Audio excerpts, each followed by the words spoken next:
Bonjour à tous. Bonjour Dominique. Bonjour, Comment ça va? tout va bien, très bien, impeccable en ce Super. Bon, génial. mardi Bonjour à matin. tous. Ouais, mardi matin.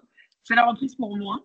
Je vous ai pas vu depuis, enfin pour ceux que je connais en tout cas, je vous ai pas vu depuis quelques temps, donc je suis ravie de vous retrouver. J'espère que tout le monde va bien, que tout le monde a passé un bel été. Vous n'avez pas eu trop de soucis météorologiques chez vous. Voilà, que tout s'est bien passé, que vous avez bien profité de vos proches. En tout cas, je suis ravie de vous retrouver aujourd'hui. On a accompagné Dominique, du coup, que vous connaissez déjà pour la plupart. Donc aujourd'hui, on va parler de la gestion de sa messagerie électronique avec Dominique. Cette vidéoconférence est réalisée par Home Transition et financée par la Conférence des financeurs de la prévention de la perte d'autonomie du département du Val d'Oise. Merci à tous du coup pour votre présence et votre participation. On est plutôt nombreux aujourd'hui, on est pour l'instant au 15, donc c'est un joli démarrage. Et voilà, moi, comme d'habitude, je serai là pour épauler, on va dire, Dominique dans tout le déroulé de la présentation, faire en sorte que tout se passe bien pour vous comme pour lui. Si vous avez des questions, vous pouvez tout à fait utiliser l'outil de conversation qui est représenté par la petite bulle de conversation en haut de votre écran normalement, et poser toutes les questions que vous souhaitez pendant la conférence. Si les questions sont, on va dire, faciles, je pourrais éventuellement les poser à Dominique en direct. Si jamais il y a plus d'informations à apporter, on pourra dans tous les cas consacrer, comme d'habitude, quelques minutes à la fin de la conférence, ouvrir les micros, les caméras et échanger tous ensemble sur ce qui vous questionne ou sur voilà, des commentaires que vous pourriez avoir. Je vous mets du coup en bas de l'écran, vous avez le lien d'inscription go.movadem.com /visio qui vous permettra du coup de vous inscrire aux futures visioconférences. Donc n'hésitez pas à cliquer sur le lien, le consulter même après la conférence. Ça vous permettra d'avoir toutes les infos sur ce qui va se passer dans les prochaines semaines. Et voilà, si vous avez le moindre question, n'hésitez pas. Je vais laisser Dominique se présenter et puis après on pourra démarrer quand tout le monde est prêt.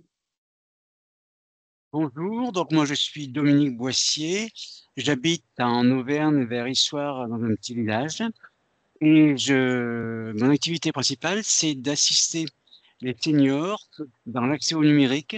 Donc je le fais aussi bien en particulier chez les personnes, en groupe dans des mairies ou des TCAS. Et ma mission, c'est de permettre à des personnes qui ont quelques difficultés à accéder au numérique, à la messagerie, à Internet, etc., de leur simplifier la vie déjà en nettoyant le PC et en le rendant opérationnel, et puis surtout en les formant à, à l'utilisation de tous ces outils. Alors aujourd'hui, on va on va faire un petit tour autour de la messagerie électronique. Alors, l'idée, c'est de vous donner toutes les billes pour, alors ici, ça ne marche pas bien. Ici, 4. Voilà. L'idée, c'est de vous donner toutes les billes, toutes les clés pour utiliser au mieux votre messagerie électronique. Et on va voir différents aspects. Alors, on va commencer par vous expliquer quelques petites définitions. C'est quoi une messagerie électronique? Ensuite, je vous donnerai quelques indications pour choisir votre adresse mail, qu'on verra, on peut avoir l'adresse mail que l'on veut, on peut à peu près. Quels sont les principes de fonctionnement d'une messagerie électronique? Un petit tour sur les dossiers, les spams, qu'est-ce que c'est tout ça? La gestion des pièces jointes. Quelques petits mots pour éviter les tentatives d'arnaque en messagerie électronique. Et gérer le volume de sa messagerie, on verra que c'est important de bien gérer, de faire attention au volume de ses messages. Alors, première chose, l'email. Donc, c'est le courrier électronique, l'email, c'est un anglicisme, email, courrier électronique. Et en français, le terme utilisé, c'est courriel. Alors, il n'est pas très utilisé, mais moi, c'est un terme que j'aime bien, que j'utilise régulièrement. Mais sinon, c'est email, mail. Alors, attention dans la sémantique, quand on échange avec des gens des fois, vous disent, je vous ai envoyé un message. Et un message, on sait, est-ce que c'est un mail, est-ce que c'est un SMS? Donc, effectivement, généralement, pour les mails, on dit un courriel ou un mail.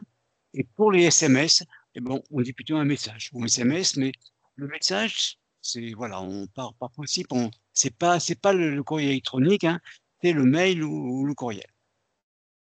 Et donc, un courriel ou un email, un mail, c'est un courrier qui a été envoyé par Internet, puisque ça passe par Internet, alors que les SMS passent par le réseau téléphonique.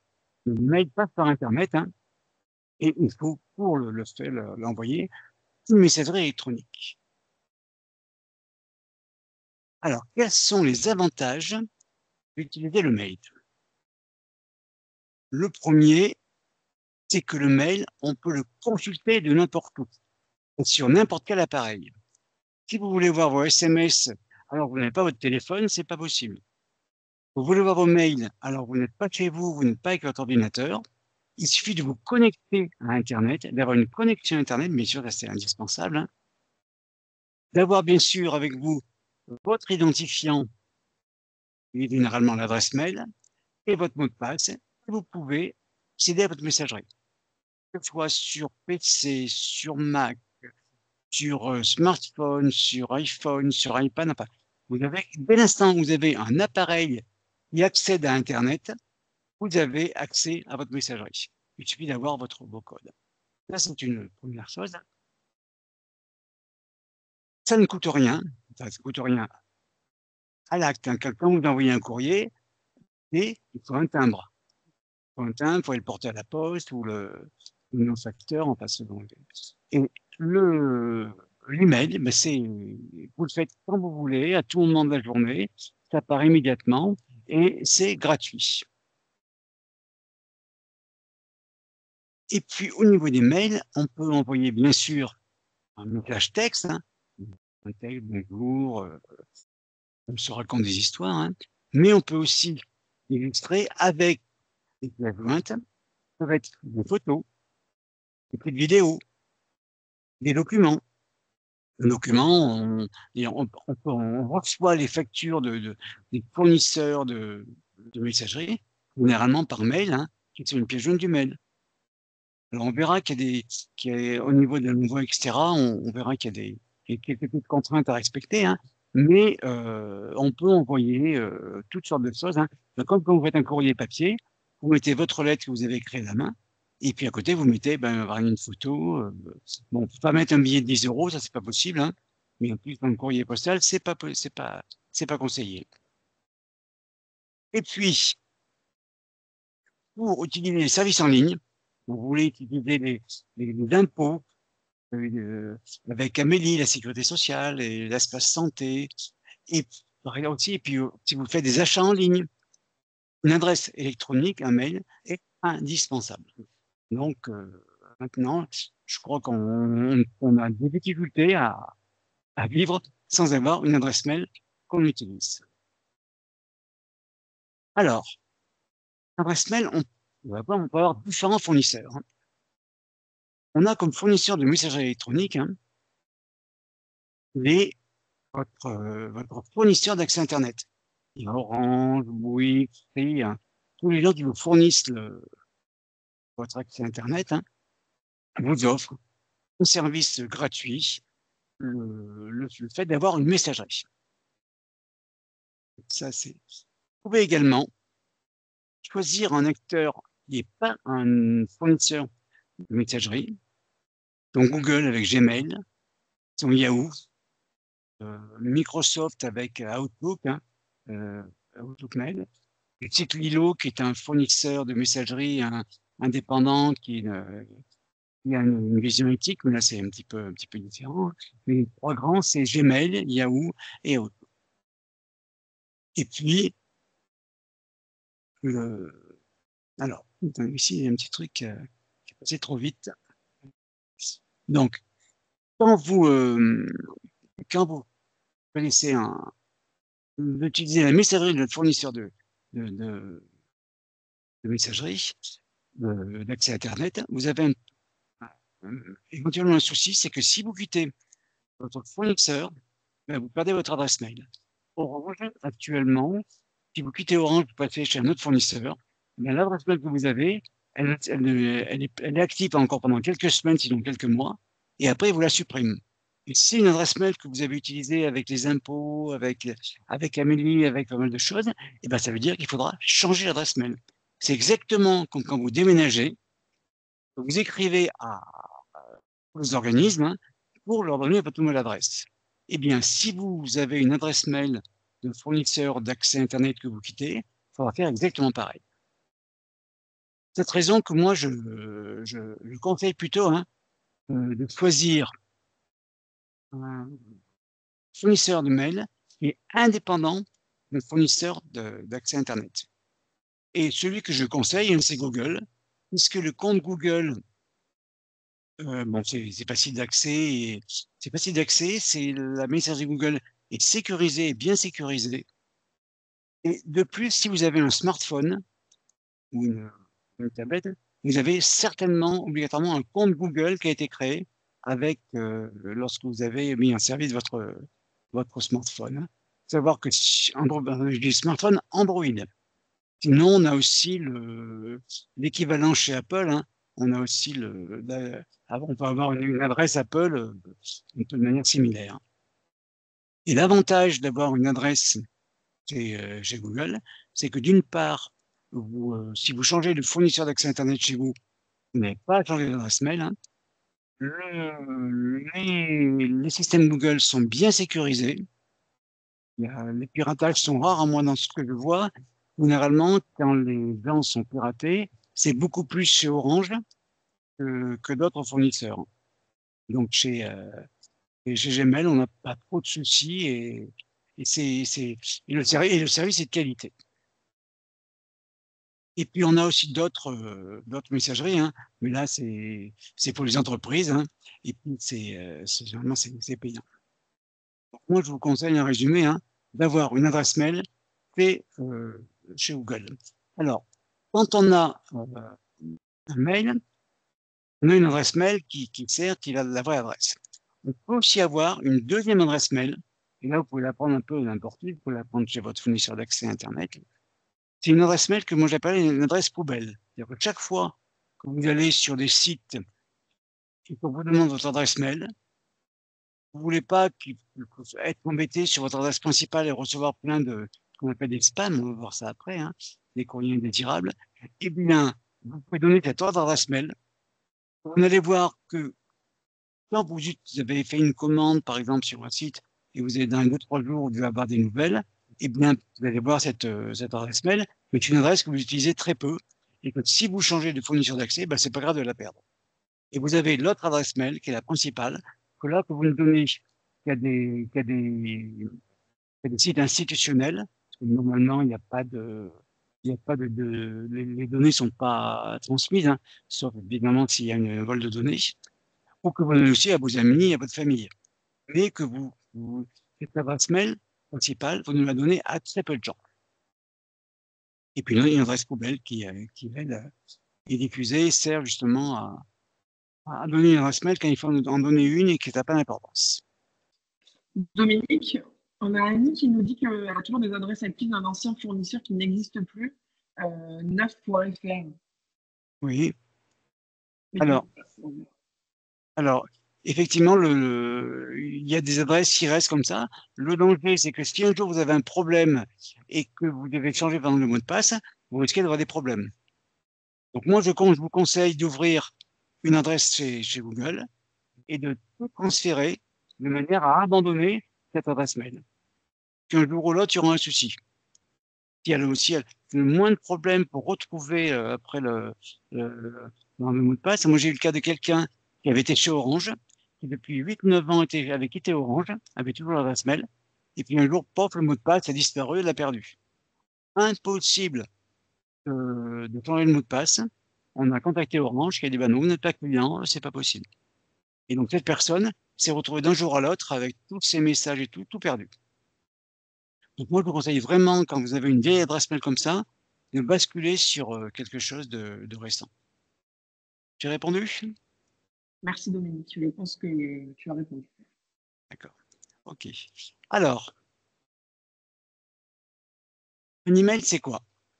Donc un email, c'est toujours présenté de la même manière. Hein. On a d'abord une première partie qui est l'utilisateur, après l'arrobase, et derrière l'arrobase, dans le fournisseur. Alors, ça peut être orange.fr, ça peut être gmail.com, ça peut être plein de choses. Alors, on a par exemple pierre.durand@free.fr ou mireille.dupont@orange.fr. Mais on pourrait très bien avoir Pierre Durand qui se tient. On n'est pas obligé d'avoir le point. Hein. On peut aussi avoir un tiret, Pierre-Durand. Ça, c'est possible. Hein. Par contre, il y a certains caractères en allemand qui sont pas autorisés. Alors, une adresse mail, il y a toujours une arrobase. On sépare le nom de l'utilisateur du fournisseur. Hein. On ne met jamais aucun accent, caractère spécial dans l'adresse mail. Hein. Pas de point d'exclamation, pas. Les seuls caractères spéciaux autorisés, c'est le tiré du 6, le tiré du 8, hein, et le courrier.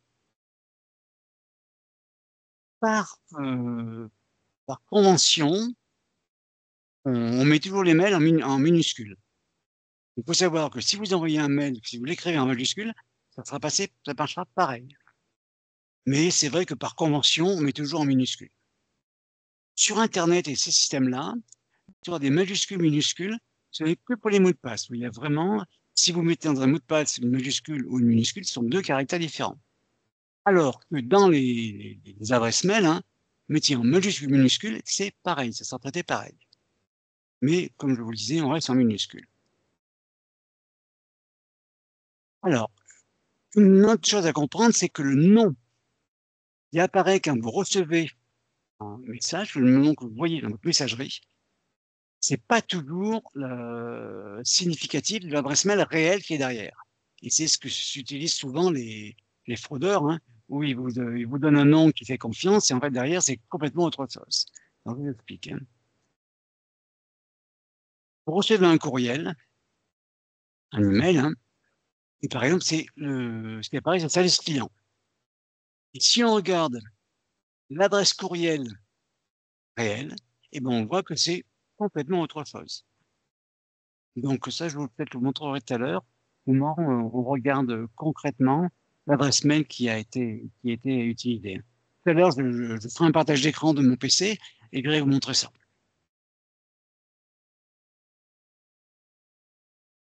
Alors, pour lire et écrire des emails, on a deux principes différents.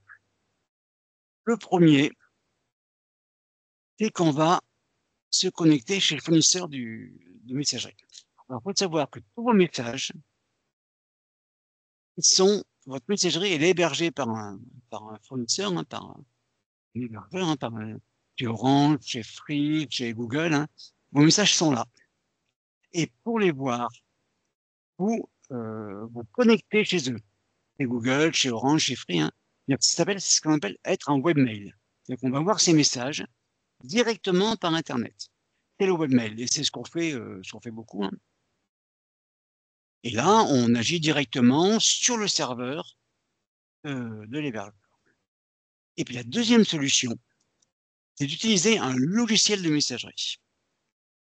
Alors, que fait ce logiciel de messagerie? Ben, c'est lui qui va aller, quand vous vous connectez, aller chercher les mails chez le fournisseur et les rapatrier sur votre appareil.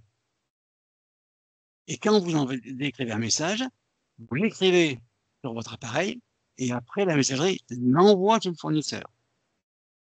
Donc c'est le logiciel de messagerie qui fait l'interface entre votre appareil et le fournisseur de messagerie. Il y a plusieurs logiciels de messagerie. Hein. Alors sur PC, il n'y en a pas énormément. Bon, le plus connu, c'est Outlook. Fait partie de la suite Microsoft Office, mais Outlook est payant. Hein. Alors, en utilisant des vieilles versions de Microsoft Office, on peut des fois encore utiliser Outlook. Mais moi, il n'y a pas longtemps, j'ai essayé de paramétrer une messagerie sur un Outlook, là, c'était la suite 2007. Impossible. Microsoft me le refusait. Donc, l'utilisation d'Outlook gratuitement, c'est compliqué. Vous avez un logiciel de messagerie qui est équivalent à Outlook, qui est un peu plus simple et qui marche très bien et qui est largement suffisant pour une utilisation de particuliers. Il s'appelle Thunderbird. Thunderbird, c'est un logiciel libre, hein, développé par la communauté Internet, hein, qui est gratuit hein, et qui marche très très bien. Et moi, c'est celui que j'utilise. Donc moi, je vous conseille sur PC, si vous voulez utiliser un logiciel de messagerie, utilisez Thunderbird. Alors, quel est l'avantage d'utiliser un logiciel de messagerie? La première chose, c'est que vous n'avez pas de pub. Si vous allez vous connectez un webmail, très souvent, vous jouez chez Orange, le nombre de pubs qui existe, c'est la folie. Hein. Alors, bien sûr, on peut utiliser un bloqueur de publicité qui va réduire le nombre de pubs qui est affiché sur votre PC. Hein. Mais là, sur le logiciel de messagerie, on n'a aucune pub puisque c'est sur votre PC. C'est le logiciel qui gère la connexion et la déconnexion. C'est-à-dire que quand vous connectez à un site, notamment une messagerie, on vous demande de mettre un identifiant et un mot de passe. Vous donc de vous connecter. Donc vous ouvrez la porte. Il est indispensable que quand vous arrêtez, de vous déconnecter. Et pas seulement de fermer le navigateur, hein. Pas seulement de fermer la messagerie avec la croix qui est en haut à droite. Hein. Il faut vraiment vous déconnecter. Parce que si vous ne vous déconnectez pas, vous laissez la porte ouverte de la messagerie et des hackers mal intentionnés peuvent éventuellement rentrer dans votre messagerie et vous la pirater. Si vous allez, par exemple, si vous avez un comparatif, vous allez dans une banque, vous allez à la salle des coffres, vous ouvrez votre coffre. Et vous repartez, vous laissez votre coffre ouvert. Bien sûr, il n'y aura pas grand monde qui pourra passer par là, mais le coffre reste ouvert et sera accessible. Ben, c'est exactement pareil. Si vous ne vous déconnectez pas, vous laissez votre coffre ouvert. Et la preuve que c'est important, c'est que si vous allez consulter votre banque en ligne et que vous faites rien pendant quelques minutes, votre banque vous déconnecte automatiquement. Non, je crois que c'est pareil sur les impôts. Hein. C'est pareil sur Amélie. Hein. Beaucoup de sites pour gérer la sécurité des comptes vous déconnectent de manière automatique. Mais ce n'est pas le cas de tout le monde. Orange, par exemple, ne vous déconnecte pas de manière automatique. Donc, pensez bien à vous déconnecter.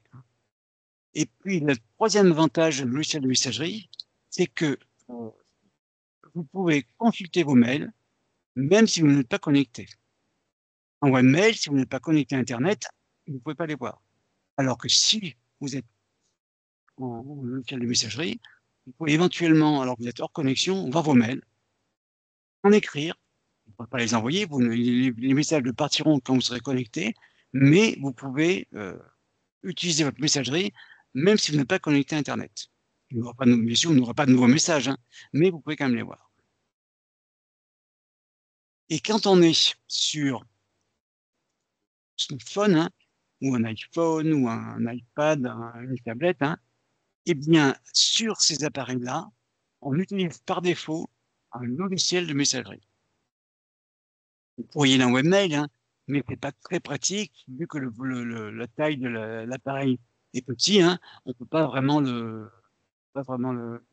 l'exploiter correctement. Hein. Donc, on a toutes sortes on a plusieurs logiciels de messagerie qui sont installés ou qui sont installés par défaut sur les smartphones. Hein. Donc, on a le Gmail. Hein. Alors, effectivement, il peut y avoir une confusion. Il y a Gmail qui est la messagerie de Google et le Gmail qui est l'application de messagerie qu'on a sur les smartphones, sur lequel on peut mettre plusieurs comptes. Parce que l'avantage d'avoir un logiciel de messagerie, c'est qu'on peut mettre plusieurs adresses. C'est-à-dire que si vous avez deux adresses de messagerie, une adresse que vous diffusez peu, une adresse que j'appelle poubelle, hein, vous pourrez mettre sur le même logiciel de messagerie et vous n'aurez pas à vous connecter à chaque fois, à vous connecter, déconnecter à chaque fois. Donc, c'est des gros avantages de logiciels de messagerie que je vous conseille d'utiliser. On verra après un peu de détail. Alors, comment on ajoute un compte de messagerie sur son smartphone?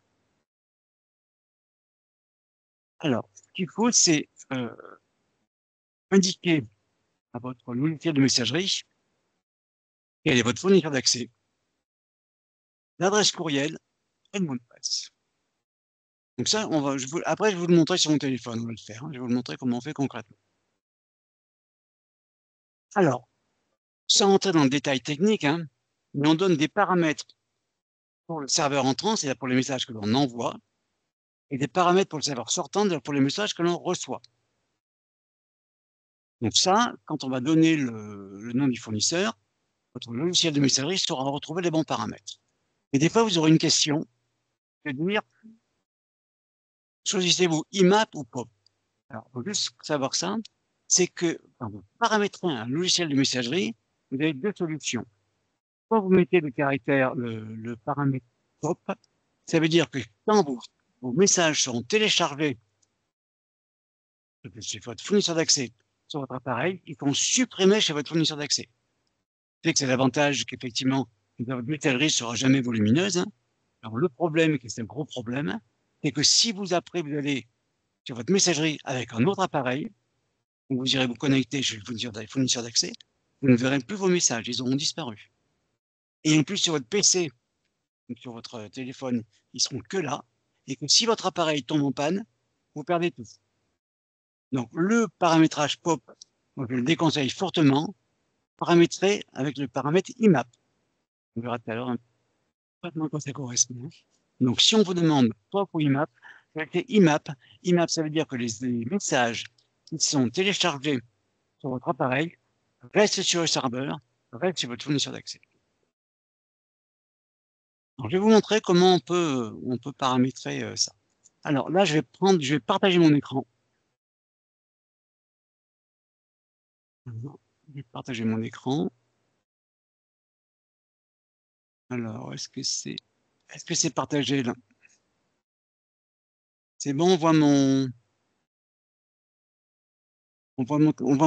c'est bon? Alors, je vais me connecter à mon téléphone pour vous montrer directement comment ça marche sur mon téléphone. Donc, j'utilise un petit outil qui s'appelle AnyDesk. Faut qu'il se lance. Alors, AnyDesk ne lance pas. Qu'est-ce qui se passe? Voilà. C'est bon, donc là, je vais me connecter sur mon téléphone.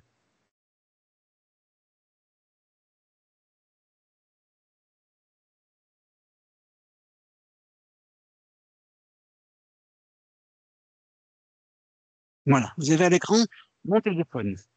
Alors, moi, j'ai sur mon téléphone, voilà, j'utilise plusieurs logiciels de messagerie, hein, que vous voyez ici, là. Il y a Gmail, Gmailo et Courriel. On va prendre Gmail. Donc, ça, c'est l'application de messagerie Gmail. Dessus. Et vous voyez sur Gmail, alors là, je vais cliquer ici, là. Et on voit que là, j'ai plusieurs messageries. Dominique Boissy.org, j'ai domitix63gmail.com, et puis j'ai d'autres messageries que je gère. Hein. OK. Alors, vous voyez dans les paramètres de mon messagerie, vous avez les trois petits traits là ici. Généralement, c'est votre smartphone. Quand c'est les trois petits traits, souvent, on accède à d'autres choses. Alors, je clique dessus, et là, j'ai plein de choses. Et notamment, et ici, en bas, j'ai paramètres. Sur paramètres. Et là, j'ai différentes messageries, et j'ai ajouté un compte. Donc, je clique sur ajouter un compte. Alors là, j'ai le choix entre Google, Outlook, Yahoo, Exchange, autres. Alors, Google, c'est Google, Outlook, c'est Microsoft, Yahoo, c'est Yahoo, hein. Exchange, c'est d'autres systèmes, et notamment tout ce qui est Microsoft, et puis les autres. Donc, moi, je vais paramétrer un compte Orange. Donc, je vais choisir autre. Donc là, il me demande l'adresse mail. Alors, moi, j'ai une adresse mail qui s'appelle domibois, D-O-M-I-P-O-I-2-S-E, arrobase, orange.fr. C'est l'adresse de messagerie. Après, je fais suivant. Après, je vais mettre le mot de passe. Alors, je vais juste cacher pour ne pas. Mon mot de passe, je n'ai pas envie de qu'il soit enregistré sur Internet. Hein. Donc, je cache, je le tape, et puis après, dès que j'ai fini, je vous remontre. Alors, le mot de passe, il est un petit peu long à saisir parce que les mots de passe pour les messageries, je vous conseille de les prendre vraiment sécurisés. Parce que si quelqu'un prend la main sur votre messagerie, il peut carrément usurper votre identité. Ça, c'est vraiment important d'avoir des mots de passe de messagerie qui sont solides. Ensuite, suivant. Ah. Alors, attendez ici, le mot de passe est incorrect. Je vais faire une erreur de saisie. Je vais recommencer.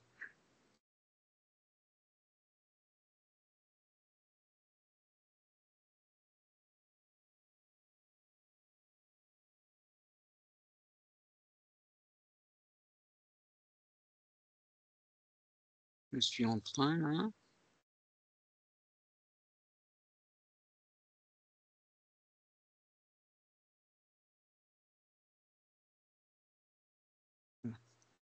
C'est bon.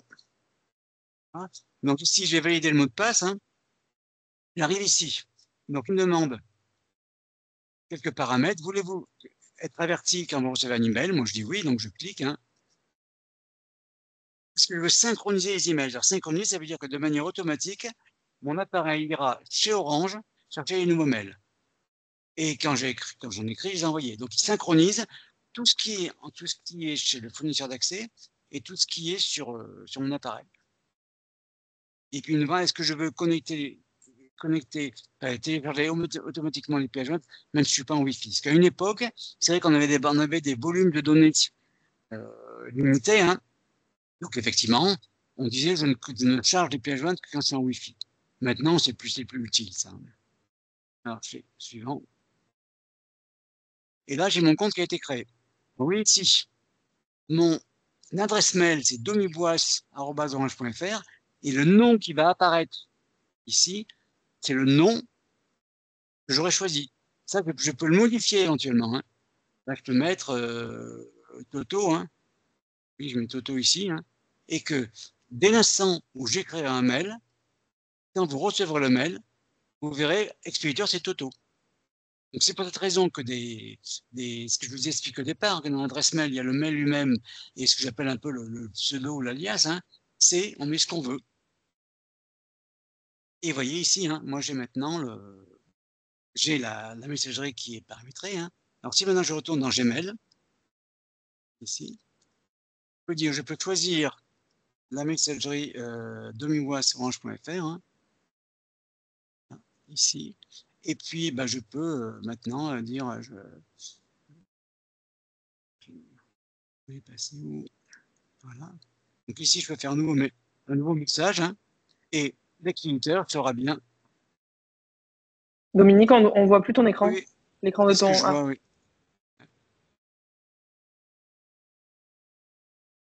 Alors, effectivement, le partage s'est arrêté. Je vais le reprendre.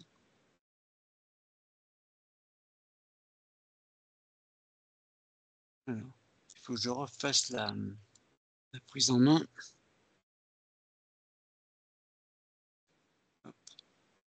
Donc là, je prends la main de mon PC sur mon smartphone. Hein,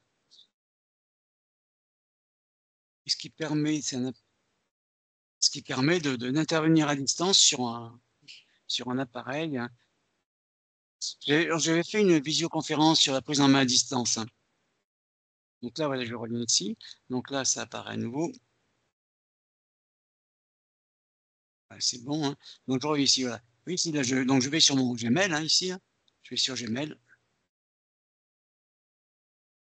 Je choisis donc je viens ici pour choisir de quelle messagerie je pars. Hein. Donc c'est bien domibois@orange.fr. Je suis bien dessus. OK. Et si je fais maintenant un nouveau message, allez, j'ai un message qui est l'expéditeur sera domibois@orange.fr. Et je vais me l'envoyer à moi-même. Hein. Voilà. Je teste. Hein. Je me l'envoie.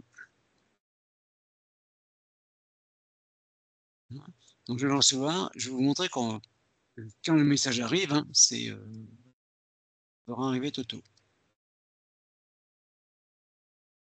Dans le temps que ça.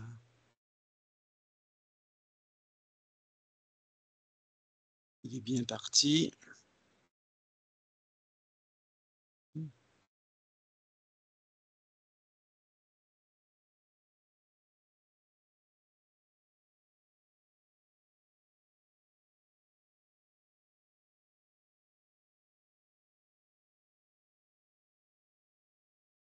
C'est pas ça que je voulais.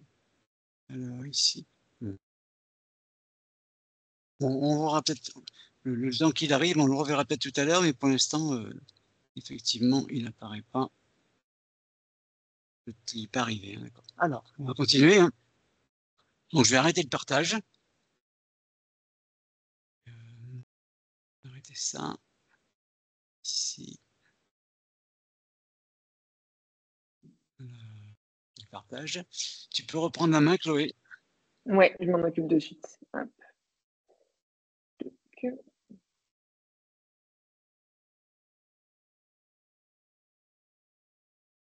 Ça charge.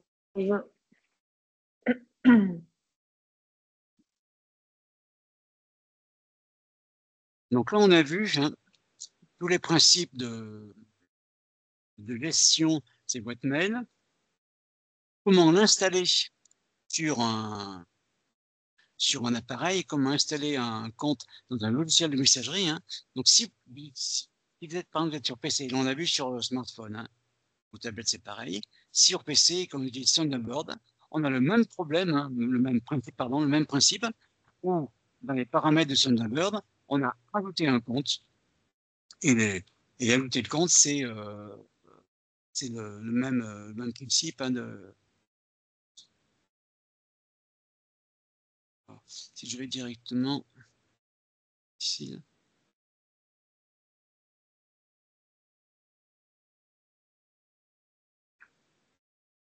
toujours, voilà. Donc on était là. Donc là, on a vu comment installer un compte de messagerie sur un logiciel de messagerie. Alors maintenant, par rapport à la rédaction des mails eux-mêmes. Rédiger un courriel, 4 notions principales. La première, c'est bien sûr le destinataire. Alors, on a un destinataire. Il faut connaître bien sûr son adresse mail. Quand vous écrivez à quelqu'un par courrier postal, mais il faut connaître son adresse postale. Donc, quand vous écrivez à quelqu'un, il faut connaître son adresse mail.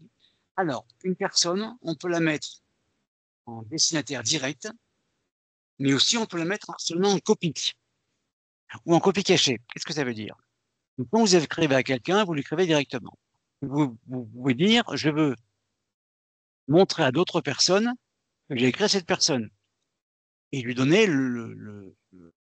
quel est le contenu du courriel. Donc, je mets cette personne en copie.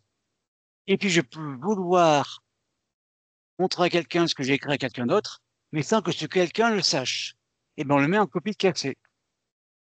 Et notamment, quand on est dans des associations et qu'on peut envoyer un mail à plein de personnes, mais qu'on ne veut pas que tous les autres connaissent les adresses mail des autres, et on n'a pas envie que plein de gens connaissent notre adresse mail. Eh ben, on l'envoie en copie cachée. Ensuite, il reçoit, il croit qu'il est le seul destinataire, alors qu'il y en a eu plusieurs. Mais ça évite de divulguer les adresses mail de plein de gens. Donc, si vous êtes dans une association, par exemple, et que vous avez à écrire à plein de gens à la fois, je vous conseille d'utiliser le copie caché. Sinon, c'est le copie normal.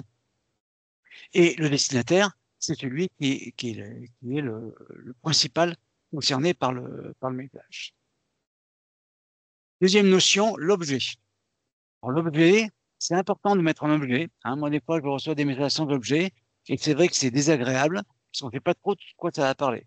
L'objet, ça sert juste à dire un petit résumé de ce qu'il y aura derrière. Photo du mariage, notre dernière randonnée, notre futur rendez-vous, enfin voilà. C'est quelques petits mots, mais qui sont significatifs de ce que le message va apporter. Après le texte, bonjour, etc.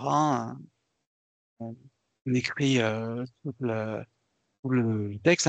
Alors, il faut savoir que moi, je l'ai montré des fois des gens qui ont un peu des problèmes avec le clavier. Dès l'instant où il y a un texte assez long à faire, c'est un peu compliqué.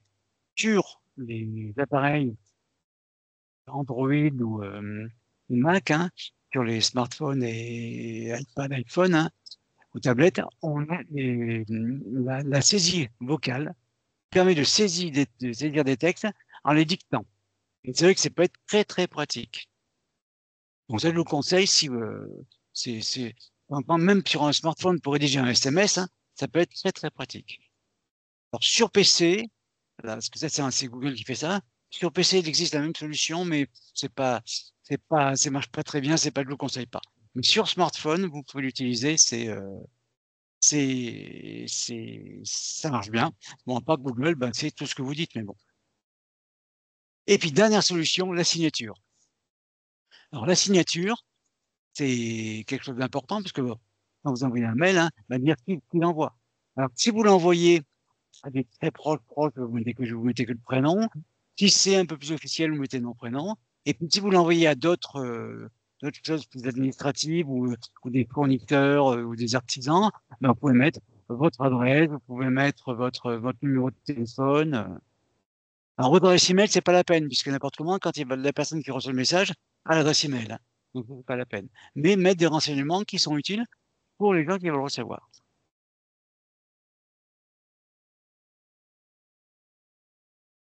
Alors, une messagerie, on a plusieurs dossiers. On a bien sûr les messages reçus, qui sont dans la boîte de réception. Mais on a beaucoup d'autres dossiers. On a le dossier message envoyé. C'est quand on a envoyé des messages, c'est quand même bien de pouvoir, d'une part, sur le moment, vérifier que le message a bien été envoyé, mais aussi on est 10 jours, un mois, 2 mois après, bon, si le message est bien envoyé, eh bien, on peut aller voir dans son logiciel de messagerie, dans le dossier message envoyé, tous les messages qu'on a envoyés. Le dossier brouillon. Alors, c'est important, c'est que dès l'instant où vous écrivez un message, votre logiciel de messagerie, ou le webmail, ça marche pareil, hein, va enregistrer de manière automatique, toutes les peut-être 20 secondes, 30 secondes, il y a un rythme comme ça, hein, votre message, qui est stocké dans le dossier brouillon. Tant qu'il n'est pas envoyé, il reste dans le dossier brouillon. Ce qui veut dire que si des fois vous avez une coupure, un arrêt de votre appareil, eh bien, vous pouvez retrouver toute une partie du message que vous étiez en train d'écrire, qui est dans brouillon. Donc, si vous perdez un message, allez penser à aller voir dans le dossier brouillon. On verra après comment on voit les dossiers, hein. Allez penser à voir dans le dossier brouillon. Ce dossier brouillon peut vous permettre de retrouver un message que vous avez commencé à écrire, vous n'avez pas envoyé, que vous voulez reprendre. Quand ce dossier brouillon, normalement, il doit être toujours vide. Le brouillon, vous écrivez. Quand vous avez écrit, vous l'envoyez, et après il disparaît de brouillon. S'il y a des messages qui restent depuis longtemps dans votre dossier brouillon, des messages que vous avez commencé à écrire, et que vous n'avez pas envoyé. Donc, là, vous pourrez peut-être vous rendre compte que vous pensiez avoir envoyé un message et qu'il n'est pas envoyé. Donc, allez voir régulièrement ce dossier brouillon. Les indésirables. Alors, les indésirables sont les courriers indésirables, les spams, qu'on appelle aussi les courriels, hein, ou le bulk mail. Enfin, il y a différents termes, mais le plus utilisé, c'est spam et courrier indésirable. Donc, les courriers que vous n'avez pas sollicités et qui sont arrivés dans votre boîte sans que vous les demandiez. C'est un peu comme les pubs qu'on vous met dans votre boîte aux lettres et que vous les prenez, vous les mettez directement dans la poubelle. Donc, pour éviter ça, vous avez pu mettre sur votre boîte aux lettres, hein, un stop pub ou merci de ne pas de pub dans ma boîte aux lettres. Eh bien, au niveau de votre messagerie électronique, il est possible de faire pareil. On verra tout à l'heure un peu la fonction d'une messagerie, hein, mais vous pouvez dire ce message que j'ai reçu, je dis que c'est un spam, et ça aura pour conséquence deux choses. La première, c'est que la fois d'après, le dossier ira directement, ce message ira directement dans votre dossier spam et n'ira plus, moi je dirais, entre guillemets, embouser votre boîte de réception. Mais aussi, vous le dites à Orange que c'est un spam. Si plein de gens disent à Orange que tel courrier c'est un spam, c'est Orange qui ira directement le mettre dans votre dossier courrier indésirable en ayant rajouté dans l'objet spam. Donc, il est important, quand vous recevez des spams, de ne faire que les supprimer, mais bien de les qualifier comme spam. On le verra après. Alors, la corbeille, c'est les messages supprimés. Alors, les messages supprimés, c'est important puisque quand vous supprimez un message, il ne disparaît pas complètement.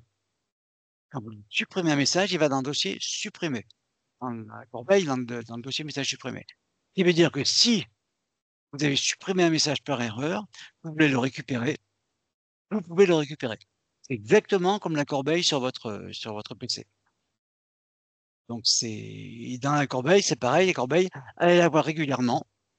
C'est pas la peine de la vider soi-même, parce que Orange, pour les fournisseurs d'accès, généralement, ont des paramètres qui disent au bout d'un mois, ce qui est dans la corbeille, je le vide. Et vous, le fait de ne pas le vider, ça vous permet d'avoir un petit temps de réaction au cas où vous auriez supprimé un message, alors vous n'oubliez pas, et que vous en rendez compte quelques jours après. Donc, vous pouvez aller voir régulièrement le dossier Corbeil hein, qui existe. Et puis, il y a aussi des fournisseurs d'accès qui créent des dossiers par défaut hein, en Google et créent le dossier newsletter, le dossier réseaux sociaux. Et vont mettre dans ces dossiers, par défaut, des messages qu'eux auront qualifiés comme étant une newsletter ou comme étant un réseau social. Par exemple, sur Facebook et avid dans votre message, hein, eh bien Google va les mettre directement dans votre dossier réseaux sociaux, si vous l'avez accepté. Hein. Donc c'est un petit côté pratique. Alors, les dossiers, comment on les voit? Alors, quand vous êtes chez Orange, donc sur la gauche, vous avez les dossiers. Donc ils sont sur la gauche, là vous avez vos messages, hein, et là les dossiers sont là. Sur votre smartphone, comme on l'a vu tout à l'heure, vous voyez ici là, le petit sigle que j'ai utilisé tout à l'heure ici, pour aller voir les paramètres, eh ben, c'est pareil. Et là, vous avez tous vos dossiers. Tous les dossiers sont là.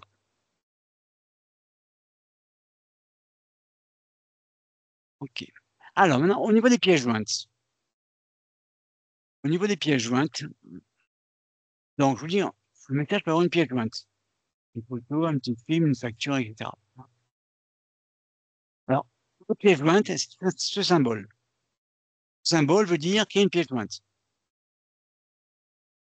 Donc, ce symbole, on le voit quand on reçoit un message, le symbole peut être une pièce jointe, mais si on veut ajouter une pièce jointe, c'est généralement sur ce symbole qu'il faut cliquer. Alors, chez Orange, on pourra le voir tout à l'heure, on est chez Orange. Alors, pour lire une pièce jointe, clique dessus. Hein. Alors, la pièce jointe, elle a un format qui va lancer un logiciel pour le lire. Donc, par exemple, si c'est un format texte avec un point doc comme celui Word ou un texte, hein, eh bien, il faut que votre PC soit équipé des logiciels qui permettent de lire ça. Alors, soit on a, par exemple, au niveau des documents bureautiques, soit on a la suite Microsoft Office, ou alors le mieux, parce qu'on n'a pas toujours besoin de payer pour une suite Office, hein, le mieux, c'est d'utiliser la suite LibreOffice ou OpenOffice. C'est ça qu'on avait parlé dans d'autres visioconférences. Hein. Ces suites Office permettent de lire tous les formats de documents bureautiques. Hein. Et donc, en cliquant sur la pièce jointe, le logiciel va s'ouvrir et vous verrez la pièce jointe. Alors, attention, là, par rapport aux pièces jointes, une petite alerte, hein, c'est que ça peut être la source pour installer un virus sur votre PC. Ce qui veut dire que si vous avez une pièce jointe qui se termine par .exe ou .zip, vous ne l'ouvrez pas, vous ne cliquez pas dessus. C'est dangereux. En langue cognitive, soyez absolument sûr, mais des fois, on peut recevoir des .zip avec des photos qui sont concaténées. Mais généralement, les pièces jointes en .exe et en .zip, vous ne les ouvrez pas, ça peut être dangereux. Par contre, ce qui est en .jpg ou .pdf, le .jpg, c'est des photos, et le .pdf, c'est des textes, des factures. Hein. Ça, il n'y a aucun souci, il n'est pas possible de choper un virus avec le type de pièce jointe. D'accord ? Alors, donc on a vu par rapport aux tentatives d'arnaque et d'infection par un virus, hein, on ne clique pas sur les pièces en .exe ou en .pdf, ou en .exe ou en .zip. Et sinon, on a plein d'autres sources d'arnaque par email, hein, mais là, par contre, c'est un petit peu long, et j'avais fait au mois de le 8 février une vidéo sur reconnaître une tentative d'escroquerie par courriel ou SMS. Donc, je vous conseille de revoir cette vidéo, hein. C'est le 8 février sur la chaîne YouTube de Mouvadome. Allez la revoir et là vous reverrez plein de petites choses qu'on a vues aujourd'hui et notamment, par exemple, pour voir comment identifier le vrai expéditeur de mail. Hein. C'est pas le, soit pas le. Là, je veux dire, si vous voyez le vrai email qui envoie le message. Alors, dernier point, hein, le volume de sa messagerie. Pourquoi faut-il se préoccuper de la taille de sa messagerie? Alors, les messages, ils sont enregistrés et stockés, hein, dans les data centers. Ils sont tous chez le fournisseur d'accès, hein, sauf si on est en POP, mais je vous conseille d'être en IMAP. Donc, ils sont stockés. Donc, c'est des gros data centers qui consomment beaucoup d'électricité. Et diminuer la taille de votre messagerie, ça va permettre de diminuer le volume des données à stocker et donc eh bien de réduire l'impact carbone de votre messagerie. Donc ça, c'est un premier point. Hein. Deuxième point, c'est que les fournisseurs d'accès, ils vous fournissent, ils vous allouent un volume gratuit, entre 5 et 10 gigas. Et dès l'instant où vous dépassez votre limite, hein, ça devient payant. Et ça peut monter très vite. Alors, s'il n'y a que des messages avec du texte, vous pouvez en mettre beaucoup, hein, ça tient, le texte qui n'a pas beaucoup de place. Par contre, si vous avez des pièces jointes, notamment des images ou des clips vidéo, alors ça tient beaucoup de place. Et là, effectivement, très vite, vous pouvez atteindre le volume maximum. Alors, j'en profite là pour vous donner aussi un point dont j'ai oublié de parler tout à l'heure. Hein. C'est-à-dire, quand vous envoyez un message avec une pièce jointe, le volume des pièces jointes, il est pas infini. Généralement, quand on envoie un message, on ne peut pas envoyer un pièce jointe. Un pièce jointe, le total des pièces jointes, généralement, doit faire plus de 10 ou 20 mégas. Sur une photo, très bonne définition, c'est 5 mégas. Donc, par exemple, avec 4 photos, vous pouvez atteindre la limite des pièces jointes d'une messagerie. Et je ne parle pas d'une vidéo où une vidéo peut très vite, les 20 mégas, les obtiennent très vite. Donc pour ça, il y a d'autres systèmes et ils sont de passer par des messageries, par des sites spécialisés dans l'envoi de gros fichiers, comme grosfichier.com.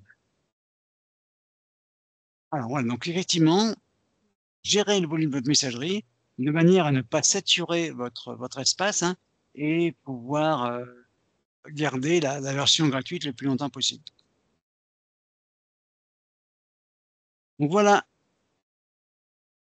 un petit peu tout ce que je voulais vous dire. Hein. Alors le sujet est très vaste. Hein. En 1 heure, comme ça, on ne peut pas tout aborder. Hein. Et là, je vous dis le principal. Hein. Donc, je pense que maintenant, le mieux, c'est de passer au jeu des questions où je pourrai apporter des précisions par rapport à ce dont je ne vous ai pas parlé. Je vais clôturer du coup la conférence avant qu'on puisse passer aux questions-réponses et navré encore pour ce souci technique, je ne sais pas ce qui s'est passé. Donc, je vous mets à l'écran le questionnaire de satisfaction pour que vous puissiez nous faire un petit retour sur ce que vous avez pensé de la conférence, si ça vous a intéressé, si vous aviez peut-être envie qu'on aborde d'autres choses encore sur cette thématique. Donc, je vous mets le lien dans le chat et vous avez également le lien à l'écran. Vous avez juste à cliquer sur « Cliquer ici ». Voilà, c'est important pour nous, c'est important pour nos financeurs, nos partenaires, donc n'hésitez vraiment pas à prendre quelques minutes pour répondre à ce questionnaire. À l'écran, vous avez également les autres projets de Movadom, que sont du coup la chaîne YouTube dont Dominique vous a parlé tout à l'heure, sur laquelle vous pourrez retrouver tous les replays, enfin quasiment tous les replays des précédentes visioconférences. Donc vous avez un paquet de thématiques différentes qui ont été abordées. Donc n'hésitez pas à les consulter. Je vous ai mis aussi la conférence dont vous parlez, Dominique, qui a été diffusée du coup le 8 février dernier. Donc n'hésitez pas à la consulter, elle est dans le chat, je vous ai mis le lien directement. Donc la chaîne YouTube, et sur votre droite, vous avez le livre audio et le podcast, donc Ça déménage, écrit et réalisé du coup par Gwendoline Cotrez et Isabelle Palassin, qui traite du déménagement des seniors. Donc n'hésitez pas, pareil, à les consulter. Merci encore à nos financeurs que sont le CNSA et la conférence des financeurs de la prévention de la perte d'autonomie du département du Val d'Oise. Merci à Homme Transition, notre partenaire du coup.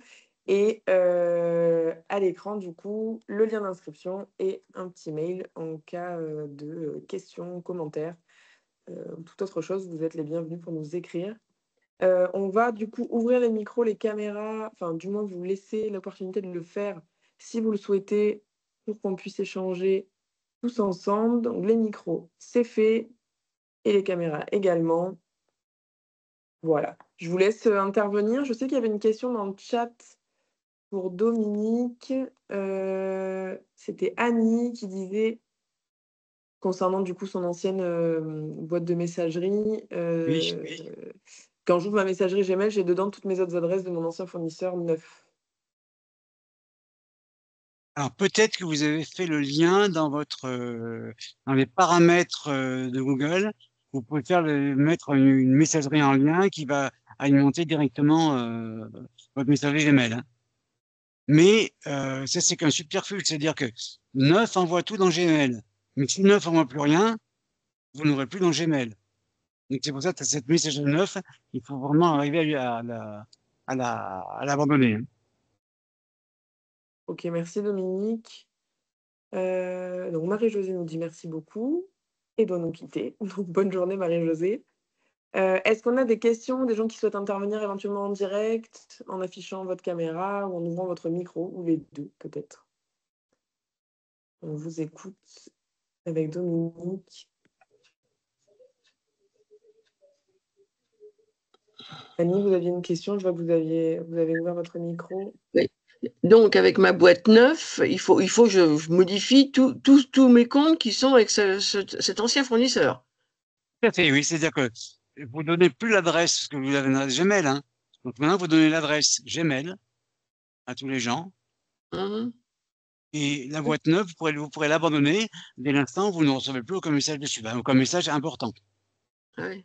Mais vous exactement comme quand vous déménagez, vous donnez vos nouvelles coordonnées à tout le monde. Mais sinon, pour ouvrir la boîte mail, on n'a pas besoin de la déconnecter. Si? Vous dites la rouvrir à chaque fois quand on veut regarder nos messages ou quand on ouvre l'ordinateur, on va sur Gmail, tous les messages s'affichent. On n'a pas besoin de Oui. la Bah, fermer et de l'ouvrir à chaque fois, si? il est plus prudent de chaque fois de se déconnecter quand on a fini et de se reconnecter. Ah ouais? C'est beaucoup plus prudent. Ouais.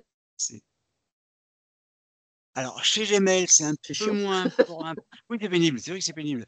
Mais là, votre maison, quand vous partez, vous la fermez à clé. Vous ne laissez pas la porte ouverte. Donc, Ouais. c'est pareil. C'est le même principe. Et c'est vrai que ce serait bien si on n'avait pas fermé les maisons à clé, mais il vaut mieux la fermer. Donc, alors, le Ok. subterfuge, c'est d'enregistrer sur votre PC d'enregistrer dans votre navigateur les codes de connexion. Mais là, c'est vrai que si vous allez donner votre PC à réparer à quelqu'un, eh ben, il pourra avoir tous les codes. Donc, c'est vrai que En pour fait, tout ce qui est important, oui. Ouais, le mieux, c'est de l'écrire en fait dans un carnet et de le garder chez soi. Exactement. Ouais. Exactement, c'est le plus. Ok. Ouais, ça, c'est le Alors, plus.